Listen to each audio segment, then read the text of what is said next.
Bonjour et bienvenue à cette édition de la Tribune TVHR. Il y a plusieurs dossiers qui touchent la municipalité de Sainte-Brigitte-d'Iberville, dont un projet de complexe municipal qui est fort intéressant. Et pour nous en parler, je reçois le maire de Sainte-Brigitte-d'Iberville, M. Mario Van Rossum. M. Van Rossum, bonjour. Bonjour. Alors, faisons le point justement sur ce projet de complexe municipal là, qui va réunir plusieurs services. Où on en est dans ce dossier-là au moment où on se parle? Bien, si on veut savoir où est-ce qu'on en est, il faut peut-être regarder où ça a commencé. Oui. Déjà en 2017, la municipalité avait regardé pour mettre à jour son centre communautaire parce qu'il n'était pas accessible aux personnes à mobilité réduite. Donc, on a regardé un peu des façons de l'accommoder. Et puis là, mettre un ascenseur, là, ça prenait un mur coupe-feu, là, après ça, une rampe de sécurité. Avec tout ça, ça devenait très compliqué. Donc, il y a eu un projet de refaire tout simplement un nouveau centre communautaire, de mettre à terre le vieux et d'en composer un neuf. Mais finalement, l'administration 2017 a été battue par une autre administration et eux autres ont comme repris le flambeau avec un nouveau projet, justement, de complexe municipal. Bon. Qu'est-ce que ça va réunir exactement, ce complexe-là? Bon, à la première version, l'idée, c'était de combiner l'hôtel de ville, centre communautaire et caserne de pompiers. Mais dans ces années-là, la loi a changé, donc il n'était plus possible de faire une caserne à même un hôtel de ville et centre communautaire. On veut que la caserne soit à part, c'est ça? C'est ça, Okay. Exactement ça. Donc, la dernière version, c'était un hôtel de ville et centre communautaire. Parce qu'on a quand même beaucoup d'organismes qui opèrent dans la municipalité, donc ça prenait un peu des locaux adéquats et aussi une salle pas de concert, mais de réunion, de fête. Là. Donc, oui, c'est ça. Donc, le premier projet a été développé. Ça a pris quand même 4-5 ans avant d'avoir plus ou moins un projet pertinent. Et là, en 2025, en avril 2025, les plans étaient prêts, les devis étaient prêts, tout le monde était prêt à la soumission, mais là, le gouvernement, le 1er avril, a coupé les subventions. Donc, ça a retardé le projet d'1 an. Là, on est dans la mise à niveau du projet. On va en soumission sous peu. Là. Mais la coupure de subvention, est-ce que ça faisait partie du plan d'infrastructure ou c'est des subventions? Oui, c'est ça, hein? Le plan triennal, là? C'est ça. Ça allait dans le PRACIM qu'ils appellent. Oui. Le PRACIM, bien, il fournit jusqu'à 50 du financement. Donc, c'était quand même important. Oui, c'est ça. Parce que c'est un projet de 10 millions, c'est 10 800 000. Là, dans la mise à jour, ils ont majoré de 3 Donc, on verra quand on ira en soumission comment que ça va sortir. On est rendu là. Oui, c'est ça. Mais, bon, vous dites que le gouvernement était prêt à en financer 50 mais j'imagine qu'il y a d'autres sources de financement parce que est-ce que la Ville s'engage à fournir l'autre 50 Oui, la Ville s'est engagée à faire un règlement d'emprunt pour... mais il y avait aussi question d'acceptabilité sociale pour ce projet-là. Donc, éventuellement, il y aurait eu un référendum aussi, là, probablement, là-dessus. Là. Bon, OK.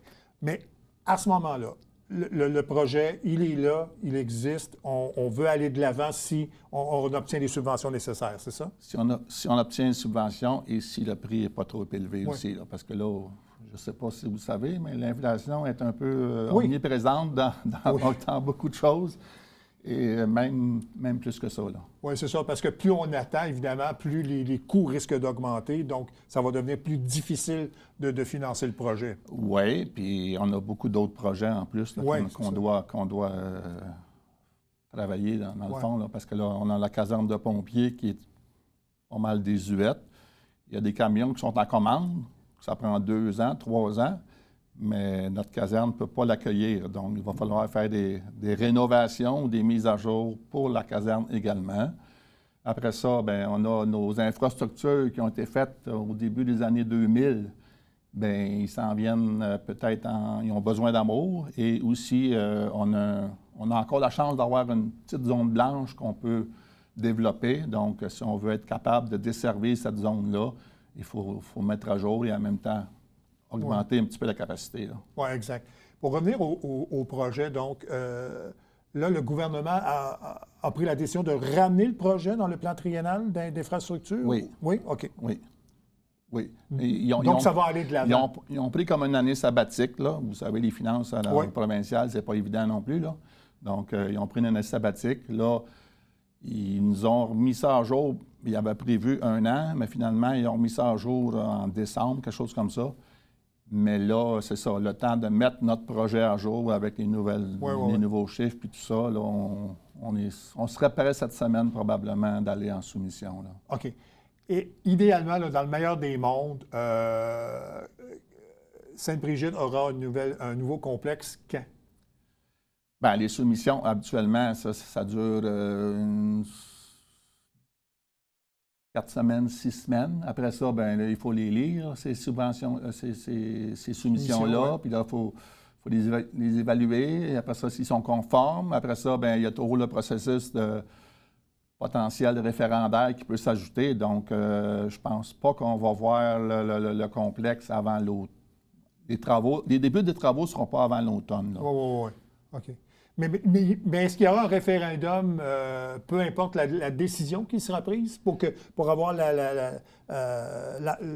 pas l'accord, mais que la population puisse en prendre Bien, justement, la population, déjà au début du projet, avait déposé une pétition de 605 noms contre le projet. OK. En 2017? En 2024. 24, OK. 24. Puis 605 noms, quand il y a 1100 voteurs, c'est un indice, disons. Donc, là, il faut tenir compte de ça aussi, mais il y a aussi le fait d'aller en règlement d'emprunt. S'il y a assez de gens qui signent contre le règlement d'emprunt, déjà, automatiquement, il faut aller en référendum. Oui. Bon. C'est une étape normale d'un gros projet. Là. Exactement. Bon, vous avez parlé des infrastructures, donc vous êtes en poste depuis 2023, je pense, à Sainte-Brigitte? Oui. Quand vous avez constaté ça, est-ce que c'était quelque chose est-ce que vous l'aviez vu venir, l'état des infrastructures dans votre municipalité? Bien, un peu, parce que je suis la politique municipale depuis une vingtaine d'années, donc j'ai même déjà été maire entre 2013 et 2017. Ouais. Donc, je suis un peu ça. Puis, bien, c'est comme dans toute entreprise. Moi, je suis producteur agricole. Des infras, on a à mettre à jour, pas sur une base annuelle, mais quand même assez régulier. Là. Donc, c'est pas une surprise, mais c'est souvent les chiffres qui sont une surprise. Oui, c'est ça. Oui, c'est ça, le coût. Le coût total, oui. Ouais, il y a beaucoup d'exigences au niveau d'ingénierie ou des permis ou ça aussi, je pense que toutes les municipalités vont vous le dire, la paperasse là, qui est quand même assez lourde là, pour ces programmes-là ou ces investissements-là. Là. Oui, exactement.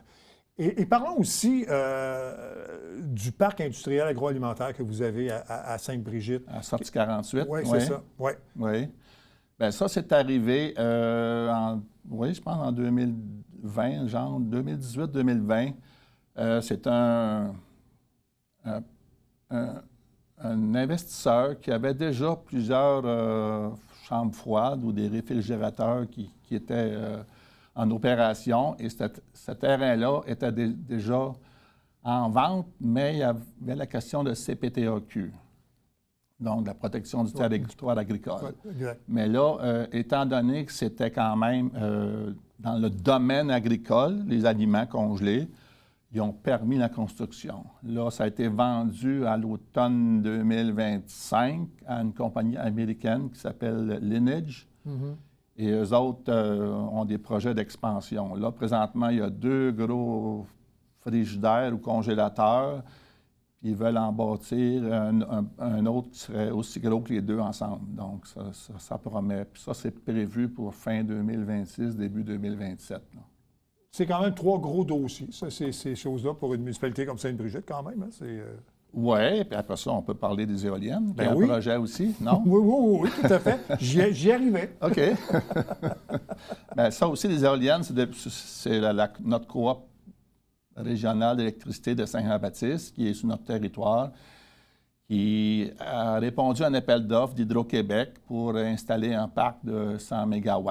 Donc là, le projet visé était à Sainte-Angèle, Sainte-Brigitte-d'Iberville et Saint-Césaire. Donc là, la ville de Saint-Césaire s'est retirée Il reste donc Saint-Angèle de Monnoir et Sainte-Brigitte d'Iberville.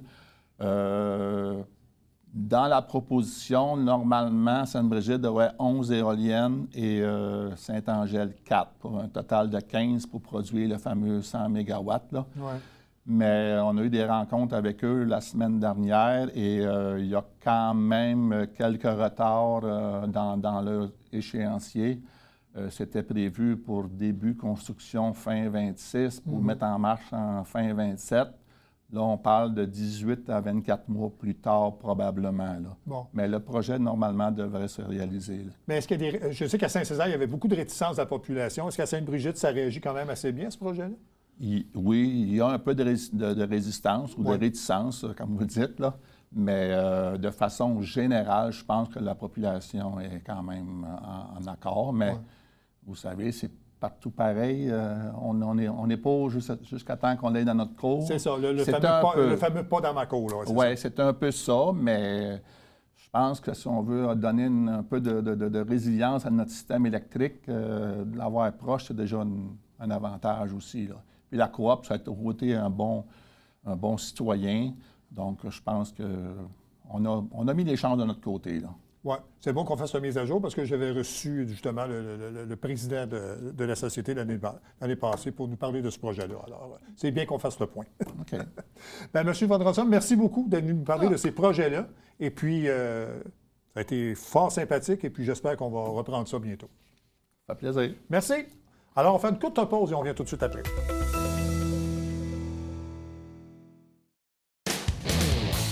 Salut, c'est Alex. Vous savez ce qui est le fun avec Sport Express? C'est pas juste qu'on a une équipe extraordinaire. C'est qu'on vous fait découvrir la relève, des hommes forts, des légendes, des Olympiens, des équipes locales et aussi des gens qui ont à cœur votre quotidien.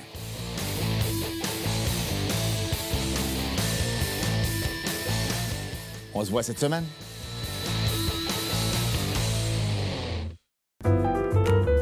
À tous les mois, écoutez Dans l'œil de Miss Ray et rencontrez des artistes et des organismes qui contribuent à la diversité culturelle de notre belle région.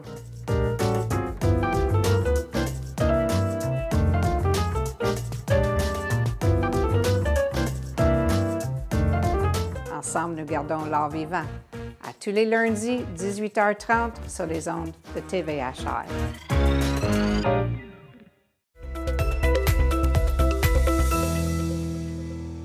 Avec mes deux prochaines invités, on va parler d'ateliers offerts pour les personnes de 7 à 77 ans. Et les ateliers se tiennent actuellement à la Villa de Saint-Jean. Et pour nous en parler, j'ai les deux personnes responsables donc, de ces ateliers, Mme Michèle Dauzois, qui est auteure et artiste, et Mme Lorraine Doucet, qui est artiste-peintre. Mesdames, bonjour. Bonjour. Parlez-nous d'abord d'où est né ces ateliers-là que vous offrez aux gens. Moi, ça fait 4 ans et demi que j'habite à la Villa Saint-Jean. Et depuis que je suis arrivée, il y avait une responsable des loisirs qui organisait des salons. Et depuis ce temps-là, me demande de donner des ateliers de bijoux. Mais moi, j'ai mes outils à moi. Mais de là à en avoir assez pour tout le monde pour en faire.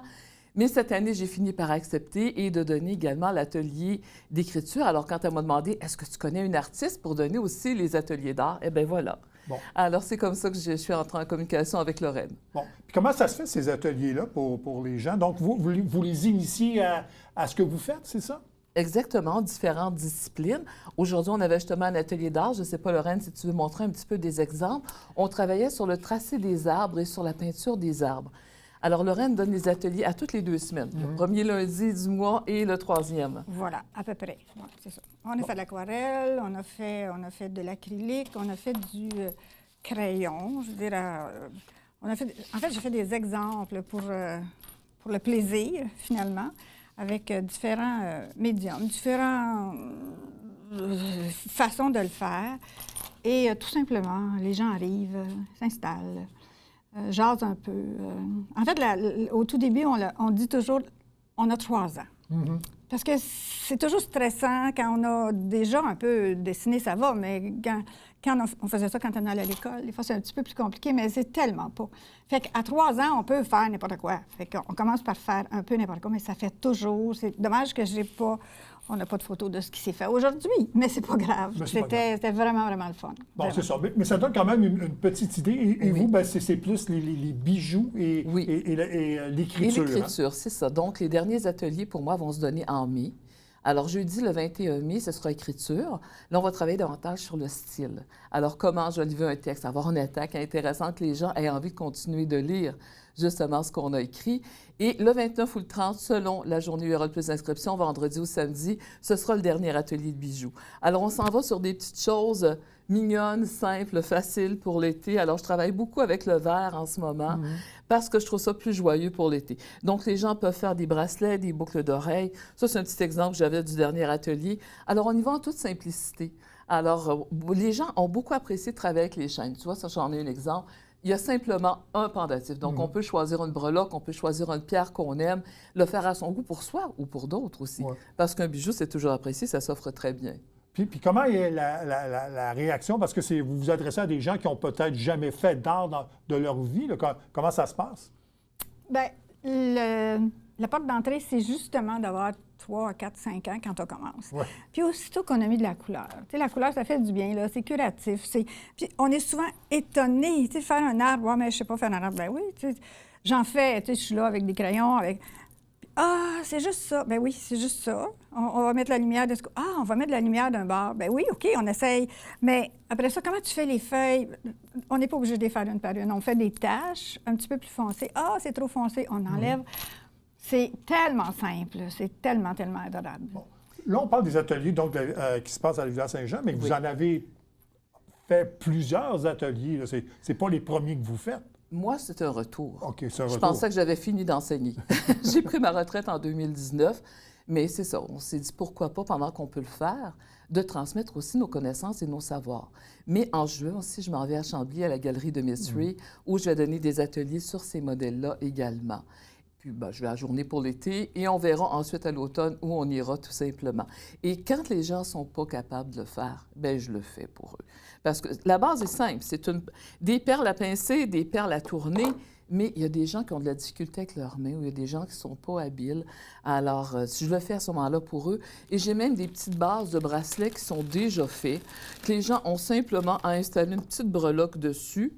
Alors, quand il y en a une qui va dire, bien, moi, là, je n'ai pas patience, je lâche, j'arrête. Bon, elle s'est tout simplement choisi différents coloris de petits bracelets. On a choisi une petite breloque pour mettre après. Et voilà. L'important, c'est d'être heureux, de faire quelque chose qu'on aime. Et puis, il y a différents modèles qui sont plus faciles aussi à faire. Là. Alors, il y a des bases de modèles, mais je suis là. J'ai déjà fait entièrement le bijou aussi pour les personnes qui sont présentées. Je m'ajuste. Parce que les bijoux sont exposés actuellement, là, c'est ça? C'est une exposition, hein? Moi, je suis en exposition permanente à la Galerie de Mystery depuis près de 3 ans. Alors, c'est là où j'ai le plus gros inventaire de bijoux. Mais on peut me voir aussi en tout temps chez Artaud, et puis à notre coopérative, et chez MC Création également, de l'autre côté, là, secteur Iberville. Bon. On va parler un peu de votre carrière, parce que vous êtes des artistes, vous en avez fait une carrière. Peut-être commencer avec vous, Mme Doucet. Comment c'est venu cet amour du crayon, du dessin, de l'art en général? Il y a longtemps, au couvent où on était pensionnaire au mois. Et les fins de semaine, il y avait moins de monde. Et il y avait une religieuse, Mère Marie-Geneviève, qui est décédée il n'y a pas si longtemps, qui avait les 60 crayons Prismacolor et qu'elle nous prêtait. Et je suis tombée dedans. Voilà, j'ai beaucoup, beaucoup aimé ça. Et longtemps, je n'en ai pas fait parce que la vie fait qu'on travaille, on a des enfants, et voilà. Et c'est à un moment donné, quand les enfants, mes filles, allaient à l'école, les 3 enfants allaient à l'école, et je me suis retrouvée à un moment à dessiner dans les cahiers à colorier de Barbie, que les filles étaient déjà trop vieilles pour jouer dedans. Et là, je me suis dit, peut-être que je devrais faire quelque chose. Je demeurais à Philipsburg à l'époque. J'ai vu une petite annonce dans le Journal des Rivières qui... Mme Sullivan, Pierre Sullivan, qui donnait une excellente enseignante, qui donnait des ateliers, donc, et j'ai commencé à peindre là. 1981, genre. Mais c'est plus tard, quand... une amie à moi, entre autres, qui voulait faire de la peinture et qui disait, là, je voudrais, Lorraine, montre-nous à peindre. Mais je me sentais tellement incapable, ça n'avait pas de bon sens. Un jour, elle me dit, là, montre-nous ce que tu sais. Fait que j'ai montré ce que je savais. On s'est installé sur ma table de cuisine, puis mais là, j'ai dû apprendre parce qu'il y avait des choses qu'elles voulaient faire, eux, puis que moi, je pouvais pas. Mais j'ai appris, j'ai fait des... J'ai pris des... je suis pas allée aux Beaux-Arts, j'ai pas fait de... Vous êtes un peu autodidacte, Tout à fait. c'est ça? J'ai pris des ateliers de plein de monde, de dessin, de peinture, d'aquarelle, de plusieurs choses, mais pas dans une institution recommandée, là. Mais j'aime ça. Je pense que ça fait ma vie depuis tout le temps. Et à un moment donné, quand...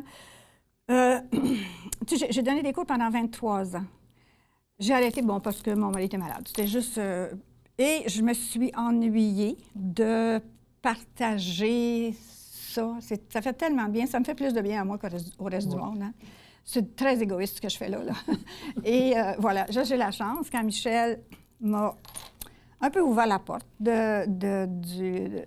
j'ai commencé à offrir ça, ces ateliers-là, et j'adore ça. Bon. Est-ce que vous avez exposé beaucoup vos œuvres? J'ai exposé, oui, quand même, pendant plusieurs années. Mes premières expositions, c'était avec Michel, 2000 genre. Puis, le Salon de la culture au Carrefour La Plante. Au Carrefour La Plante. Oui, depuis l'an 2000. Oui. Puis après, j'ai organisé des expositions avec mes élèves, avec les gens qui faisaient de la peinture avec moi, parce que j'ai eu beaucoup, là, pendant plusieurs années. Et quand j'ai arrêté, ça s'appelait Vernissard. On faisait ça à Sabrevois. À l'époque du Belgo, pas le Belgo, le restaurant, là, le Belgo, on le sait. Donc ça, j'ai adoré ça avec plein de monde, là. Et à un moment donné, je trouvais ça beaucoup d'ouvrages. Et j'ai commencé à exposer à l'extérieur. Donc, un petit peu, mon amie Mireille Moller qui m'a... viens donc exposer. Alors, j'ai fait plusieurs expositions dans la province, ici et là, parce qu'il y a beaucoup de symposiums qui sont à faire. Et ça aussi, j'ai arrêté, genre 2018, là, un petit peu la maladie de mon mari. T'sais. Puis c'est correct, à un moment donné, arrive un âge. Mais c'est ça, j'aime toujours ça autant. Et c'est pour ça que cet après-midi, il y avait un atelier. Et qu'il y aura des ateliers tant que je suis capable d'en donner, parce que c'est ça. Je le dis, ça me fait plus de bien à moi qu'au Oui, hein? Bon. Et Mme Dauzois, moi, je vous ai connue comme autrice. Est-ce que l'amour des bijoux est arrivé après? Beaucoup plus tard, effectivement. Moi, je suis une artiste multidisciplinaire. Alors, j'ai commencé dans les arts de la scène. À 3 ans, je me présentais en spectacle. Et puis, là, quand tu présentes des spectacles, des fois, tu as envie de remodeler le texte de tes chansons, tes textes de présentation. Alors, j'ai commencé à publier, j'avais 14 ans. Et puis, j'ai continué un petit peu en lettres. J'ai continué en art appliqué également. Je suivais des ateliers d'art à différents endroits entre ça. Et puis, c'est ma fille qui a commencé à faire du bijou lorsqu'elle était adolescente. J'allais à l'atelier d'Angeline, qui était juste proche d'ici, justement, sur la rue Richelieu. Moi, j'allais pour m'acheter des beaux papiers. Mais la mère de la propriétaire, Hélène, était derrière le comptoir et fabriquait des bijoux. Ma fille était stationnée devant, puis elle ne bougeait plus. Puis ma fille, c'était le genre à faire un atelier de piano, un cours de piano, un cours de dessin, un cours de danse. Elle voulait le faire? Oui, mais juste une session. Après ça, c'était plus intéressant. Puis là, elle était accrochée. Bien, écoute, elle en a fait pendant près de 10 ans. Alors, qui achetait les pierres, c'était moi. Qui trouvait les endroits pour exposer, bien, c'était moi. Je l'aidais, évidemment. Puis quand elle m'a dit, ben maman, moi, avec les enfants, là, j'en fais plus. C'est à moi que ça manquait. Alors, je me suis dit, les idées que je lui donnais, qui rentraient par une oreille puis qui sortaient par l'autre, moi, je pourrais peut-être les mettre en application. Alors, je suis allée suivre des ateliers à Montréal. Et puis, c'est mon divertissement, c'est mon loisir. C'est pas lourd aussi, parce qu'on est 2 aînés. Moi, je vais avoir 72 ans, là, en mai. Alors, trimballer des gros tableaux, non. J'en fais des petits. Ouais. J'écris des textes, je participe à des collectifs, aussi bien en art qu'en lettres.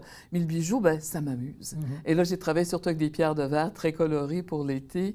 J'ai la chance d'avoir 3 points de distribution. Alors, je fais un petit peu de tout, mais le bijou, beaucoup. Mais vous ne me trouverez pas sous mon nom. Non. Bon. Parce que tout ce que je fais en art visuel ou en métier d'art est signé Mavra, qui est mon nom d'artiste. Bon. Voilà. Parfait.